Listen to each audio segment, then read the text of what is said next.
For 600 years, France denied she ever existed. Her portraits were burned. Her name struck from royal archives. Servants who spoke of her simply vanished.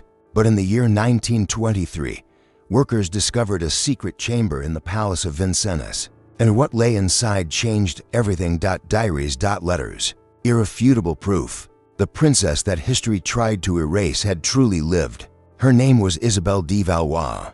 She was 16 years old when she disappeared, and what she knew, what she could do, was so disturbing that an entire royal family chose to pretend she was never born. This is the story that should not exist, about a girl who saw things she should not see, who knew things impossible to know, and who paid the ultimate price for being too different to live.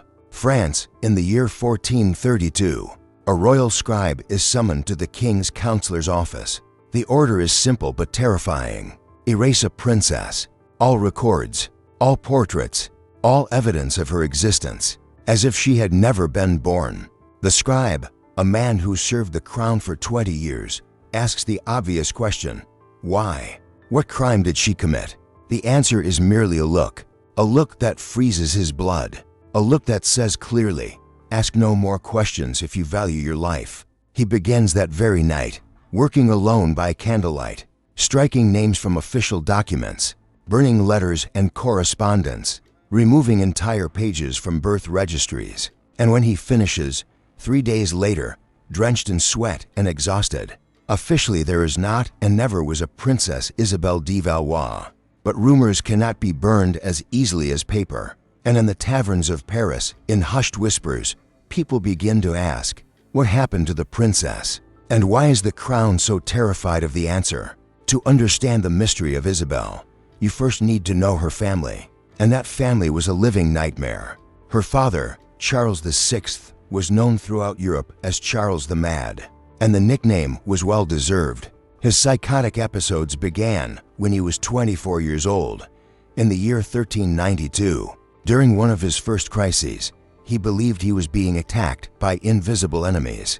He drew his sword and killed 4 of his own knights before being restrained. But it got worse, much worse. He developed the delusion that he was made of glass. He literally believed his body was as fragile as crystal, and that if anyone touched him, he would shatter into 1,000 pieces. He refused embraces. He refused handshakes. He had iron rods sewn into his clothing to prevent anyone from getting too close. For months, he wandered the palace corridors screaming at people not to come near, not to break him. This was the man who ruled France, and his madness was only the beginning of the family's problems. His mother, Isabelle of Bavaria, was problematic in completely different ways.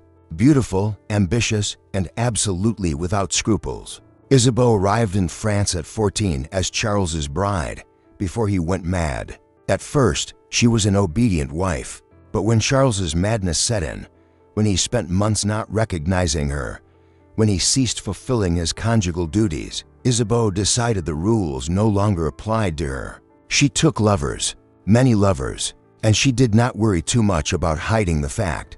Court nobles constantly whispered about the men who visited her chambers, and they whispered something even more scandalous, that not all the children she gave birth to were truly the king's offspring, that some of those royal babies had common blood, soldiers' blood, blood of men whose names would never be officially recorded. And what did Isabeau do?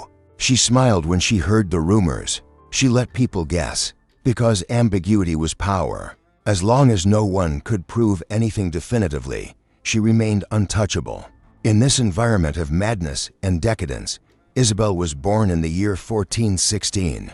She was the 5th daughter of Charles and Isabeau, in a family where infant mortality was terrifying. Of the 12 children Isabeau gave birth to, only 6 survived beyond infancy. And of those who survived, most had problems. Charles, Isabelle's older brother, was weak and constantly ill.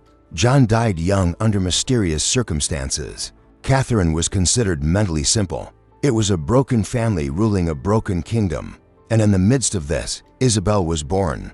And from the beginning, it was clear she was different. At 3 years old, Isabelle already spoke in complete sentences while other children still babbled. At 5, she was reading, not children's primers, but complex texts in French. At 6, she had learned Latin on her own, simply by observing tutors teaching her brothers and absorbing everything like a sponge. Her first official tutor, an erudite priest named Father Antoine, wrote in his private notes that he had never encountered such a sharp mind in so young a child. She asked questions he struggled to answer, about theology, about the nature of God, about why evil existed if God was good. At 8 years old, and she did not accept simple answers. She pressed, she debated, she found contradictions in his logic. Father Antoine confessed to a colleague that he sometimes left lessons with Isabelle, feeling intellectually drained, as if he had debated with an adult philosopher, not a child. But Isabelle's intelligence was not her only remarkable characteristic. She was also extraordinarily beautiful. Her physical appearance was striking in ways that made people stop and stare. Black, thick hair that fell in waves to her waist, so dark it appeared blue under certain lights. Eyes of a deep, intense blue that some people swore seemed almost violet depending on her clothing. Pale, perfect skin that contrasted dramatically with her dark hair, and a presence, even as a child, that suggested uncommon depth.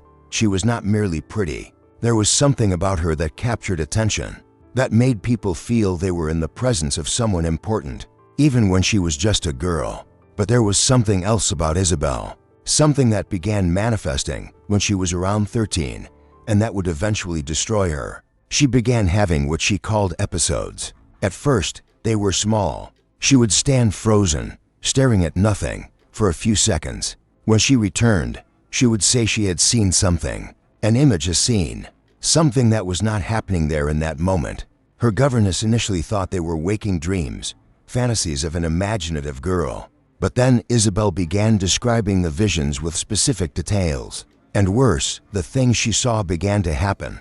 The first documented time was in the year 1429, when Isabelle was 13 years old. During a lesson, she suddenly went rigid and told her tutor she had seen a man falling from a horse.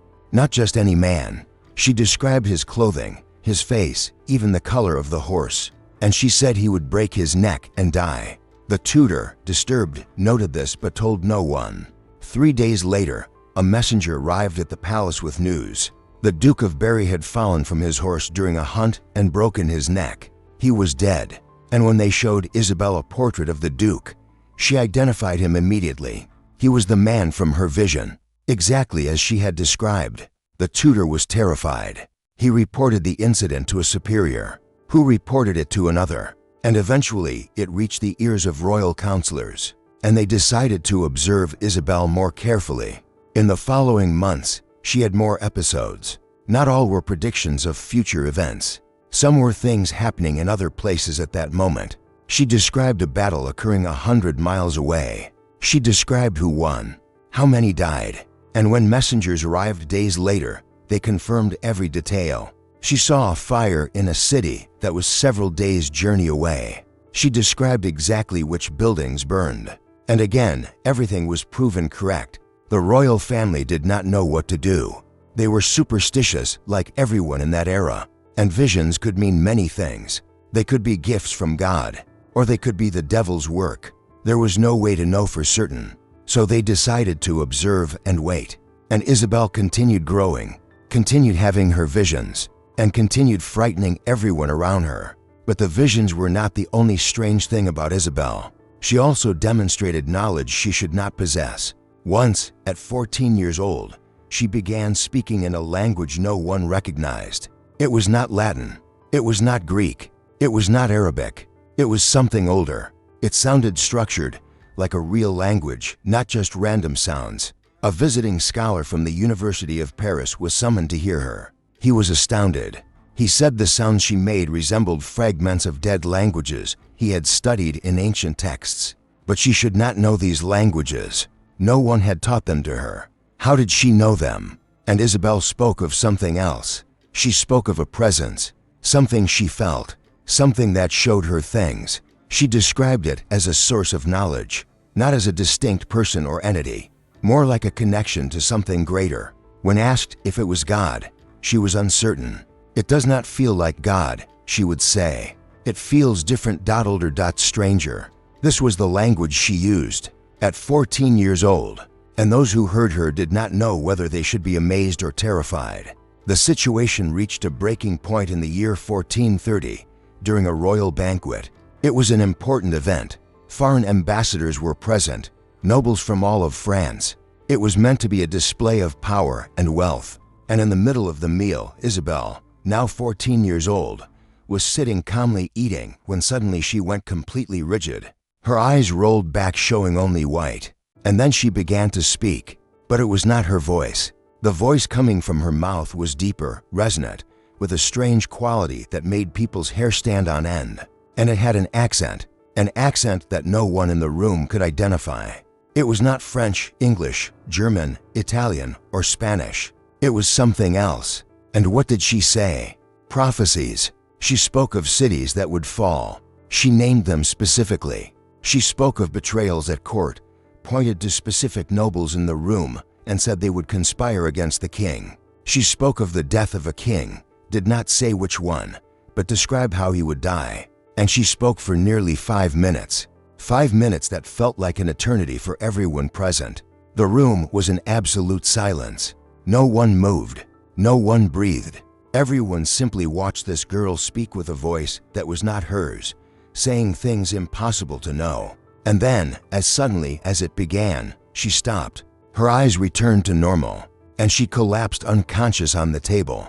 The chaos that followed was total. Physicians were summoned. Priests were summoned. Isabelle herself, when she finally woke an hour later, had no memory of what she had said. None. The last thing she remembered was eating. And then she woke in a bed with everyone staring at her in fear. What happened? She asked. No one wanted to tell her, but everyone present had heard, and everyone knew their lives had changed. Because you do not witness something like that and simply forget. In the following days, panic settled over the court. What to do with Isabelle? Some argued she should be examined by the church. Others wanted to keep her hidden, away from public eyes. But the decision was postponed because something else began happening. Isabelle's predictions began coming true. The noble she had identified as a traitor was discovered in secret communication with English enemies. One of the cities she named was besieged 2 weeks later and fell exactly as she described. And a king, not of France, but of a neighboring kingdom, died in the precise manner she had predicted. People were terrified. This girl knew the future, or something told her the future, and that was power. Dangerous power. Because if she could predict deaths and betrayals, what else could she predict? And who controlled that power? The answer was no one. Isabelle could not control her visions. They simply came, and that made her unpredictable, uncontrollable. And in the royal court, uncontrollable things were eliminated. The church sent inquisitors in the year 1430. 3 men, all experienced in identifying heresy and demonic possession. They interrogated Isabelle for weeks. They made her recite prayers, showed her sacred symbols, performed exorcisms, and they were completely confused because Isabelle showed no typical signs of possession. She had no aversion to sacred objects. She did not blaspheme. She did not demonstrate superhuman strength, and she cooperated completely, answering all questions honestly, even those that incriminated her. So what was she? The inquisitors had no clear answer. Their reports, fragments of which survived, are contradictory. One thought she was genuinely touched by the divine. Another thought it was mental illness, perhaps inherited from her mad father. The third wrote, and this quote was preserved, "She is something I have no words to describe. Neither saint nor witch, neither mad nor possessed. She is something else, and I do not know what to do with her." The decision was to keep her under house arrest while they figured it out. During the year 1431, Isabelle lived confined to her chambers. She could not leave. She could not receive visitors beyond approved tutors and confessors, and she was under constant surveillance. Guards at the doors, servants reporting every word she spoke. It was gilded prison, comfortable but still prison. And Isabelle, then 15 years old, began to realize she might never be free again. And then, in March of the year 1432, everything changed dramatically. A young nobleman named Philippe de Montfort, 23 years old, requested urgent audience with the king's counselors. He claimed to have crucial information about Princess Isabelle, information that would change everything. The counselors, intrigued, agreed to hear him, and Felipe was brought to a private room where he presented what he had discovered. No one knows exactly what he said. The records of that meeting were destroyed so completely that not even fragments survived. But we know it was something devastating, something so shocking it immediately changed Isabelle's fate. Because 2 days later, Felipe de Montfort was found dead in his room. Officially, it was a heart attack, but Felipe was 23 years old. He was athletic, healthy, with no history of heart problems, and he conveniently died right after revealing secrets about the princess. No one with half a brain believed the official story. He was murdered, silenced, and whatever he knew died with him. Or almost, because on the same day Philip's body was found, Isabelle disappeared. It was not gradual. There was no announcement. Simply, one morning, guards arrived at her chambers and took her away. Where? No one said. Servants who tried to ask were dismissed on the spot. And then the erasure campaign began. The scribe was summoned. Orders were given. And systematically, in the following days, Isabelle was removed from history. Portraits burned. Documents altered. Records destroyed. It was methodical, efficient, and almost completely successful. But almost is not completely. And rumors began immediately. Servants whispered. Nobles speculated. Where was the princess? Why the sudden secrecy? And stories spread. That she was in a remote convent. That she had been secretly executed. That she fled to England. That she was imprisoned in a forgotten tower. No one knew. But everyone talked. Until they began to disappear. Servants who spoke too much about Isabelle suddenly were no longer at court. Nobles who asked too many questions were transferred to distant estates. And slowly, people learned. Do not ask about Isabelle. Do not mention her name. Pretend she never existed. It is safer that way. And for 200 years, it worked. Isabelle became a ghost, a rumor, a legend. Some people believed she had truly existed. Others thought it was just an invented story. And the truth, it was buried so deeply it seemed lost forever. Until the year 1923. Until that secret chamber was discovered. And suddenly, Isabelle was real again. Among the documents found were detailed financial records. And they told a story, beginning in April of the year 1432. Just weeks after Isabelle's disappearance, substantial monthly payments were made to a remote convent in the Alps, a place so isolated it barely appeared on maps, and those payments continued for 21 years. They stopped only in November of the year 1453. The records were coded, but analysis revealed their purpose: maintenance of special prisoner, someone who needed to be kept alive but could never be freed, someone important, someone royal. And there was more letters, dozens of them, found in the 19th century hidden in a wall of a Montfort castle, written in handwriting that experts identified through microscopic comparison, with documents from Isabelle's childhood. They were hers, without doubt, addressed to someone called only M, probably a Montfort, perhaps Philip's brother. And these letters provided the first real glimpse into 21 years of Isabelle's life that had been completely erased. Isabelle wrote from her prison. She described the convent, her tiny room, the elderly nun who brought food once a day and never spoke, the absolute solitude, the endless silence. And she asked repeatedly in the letters, why? What did I do? Why am I here? She never received a satisfactory answer. And eventually, she stopped asking. She simply accepted her fate and continued writing, documenting her visions, because they never stopped. Even imprisoned, even isolated, she kept seeing, and what she saw kept coming true. The letter about Constantinople is the most famous, written in the year 1451. It describes in vivid detail the fall of the city, the walls being breached, the final emperor dying, the Byzantine Empire ending after more than 1,000 years. She wrote as if she were watching it happen, and 2 years later, it happened exactly as she described. Historians verified it. Every detail was correct. How did someone imprisoned in a mountain predict this? With that precision, there is no rational answer. And that is why Isabelle's story continues to fascinate, because it defies all explanation. Isabelle's last letter dates from September of the year 1453. She was 37 years old, and she was dying. She knew it. She could feel it. Her body was failing, and she wrote a farewell. She asked to be remembered, for her story to be told, for the world to know she existed, that she mattered, that she was not just an inconvenience to be erased.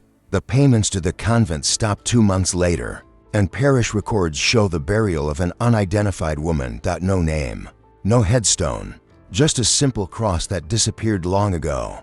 But the story has one final twist, one that transforms everything from mysterious to completely inexplicable. Because in the year 1957, during renovations in another royal castle, workers found something extraordinary.